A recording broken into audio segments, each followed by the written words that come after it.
When it comes to matters touching on announcing the united opposition candidate, this is what Rigathi Gashagua had to say. He can name a candidate as late as 15th of May. That is the deadline ya kupeana presidential candidate. Hata akiwa named on 13th of May, iko makosa? Wewe Kasongo, tuliza boli. We will not give you the advantage of dividing us. We will not give you the opportunity to intimidate our flag bearer. We will not give you the opportunity to persecute our flag bearer. The single presidential candidate remains our secret weapon until the last minute. Pale mwisho kabisa. And to my surprise, this is what JB Muturi had to say in response. I mean, we have all our eyes wide open. Next month, August, we begin the miezi 12 ya siasa. And we don't have a candidate. We don't have a candidate. Ati a presidential candidate. Ati kwa sababu tunaogopa, ati tukitaja, ati iko kitu William Ruto tamfanyia. Hajui Kalonzo, hajui Eugene, hajui Matiang'i, hanijui, hajui Rigiji, hajui Mother. What can he do? Why is this? Why are we being cowards? Tuacheni hii mambo ya ati we are playing some cards very close to our chest. Which chest? Hii ni siasa.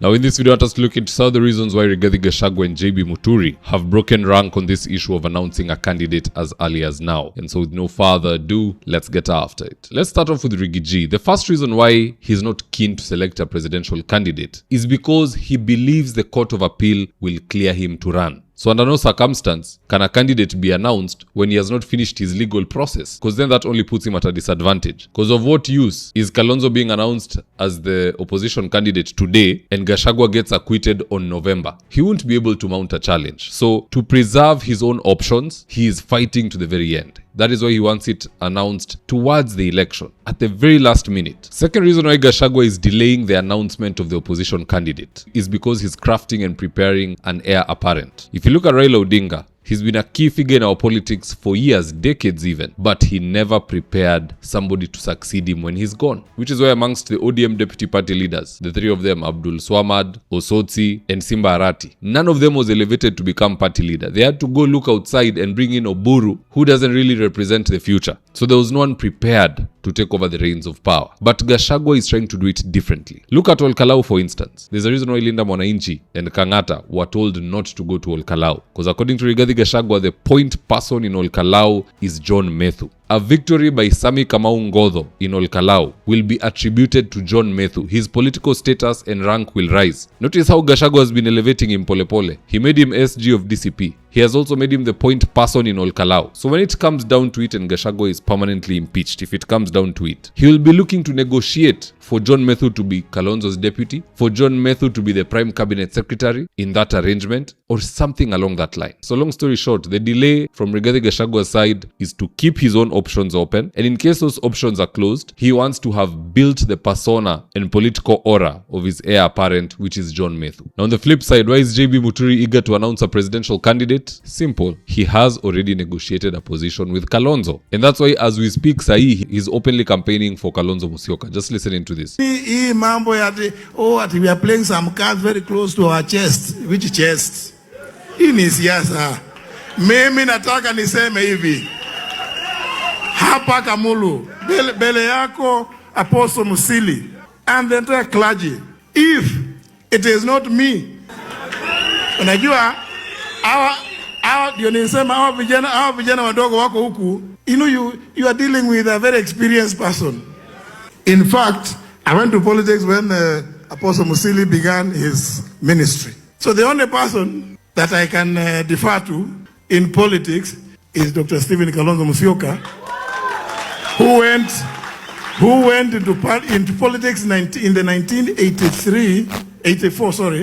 83 elections, lost, but went on to win in 1985, by which time I was working in Bungoma. So in short, if it's not JB Muturi, then it will be Kalonzo Musyoka. And we all know JB Muturi is going nowhere, so anatuambia tu candidate wake ni nani? Kalonzo Musyoka. But at the end of the day, no problem. If JB Muturi wants to endorse Kalonzo, well and good. If Gashagua wants to keep his options open, aone kama anaweza pigana pale kwa judiciary apate his wings to fly again, or if he's buying time for Methu, whatever the case, it's okay, provided you speak in one voice. The division we are seeing is making Ruto very happy. It's called divide and conquer. If they cannot agree on Olkalau, I saw Gashagua saying wasiende kule, Sifuna akamjibu the next day that you cannot be the owner of one-term movement. That is division right there. JB Muturi wants to announce the candidate, Rigathi Gashagua wants to wait till the last minute. If these people cannot speak in one voice, there is a problem. Mimi sisemi ni huyu ama huyu, but if all of you cannot speak in one voice, then just prepare for 2 term. What was the whole point of having Muhisa Kitui as the spokesperson of United Opposition?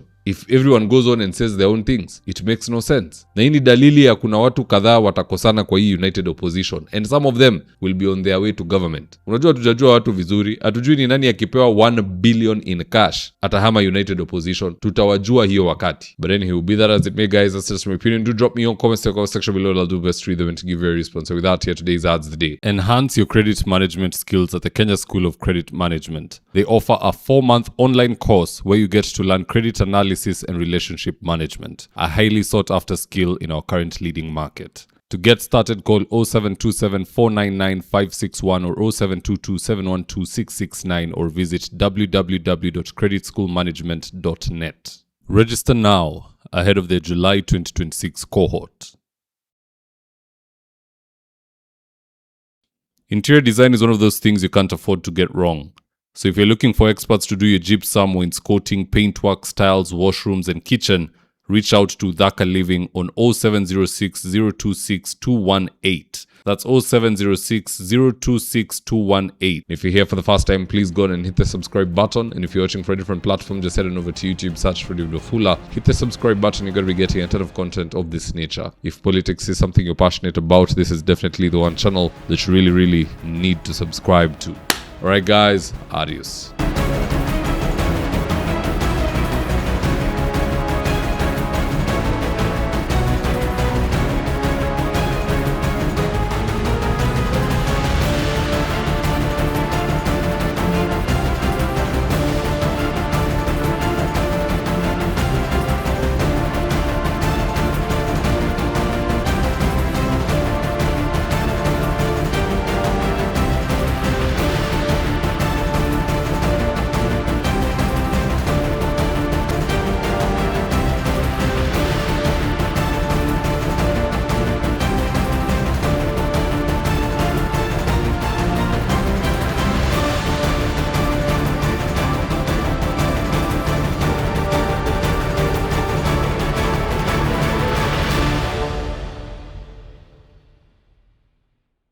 Thank you for choosing David Wafula as your primary news platform.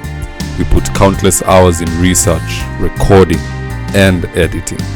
By showing up each and every day to watch our videos, you encourage us to generate more videos for the viewers. We are on a mission to inform, educate, and build a better tomorrow. To our thousands of followers in a world full of presidents, kings, and queens, you are the real gem. Adios.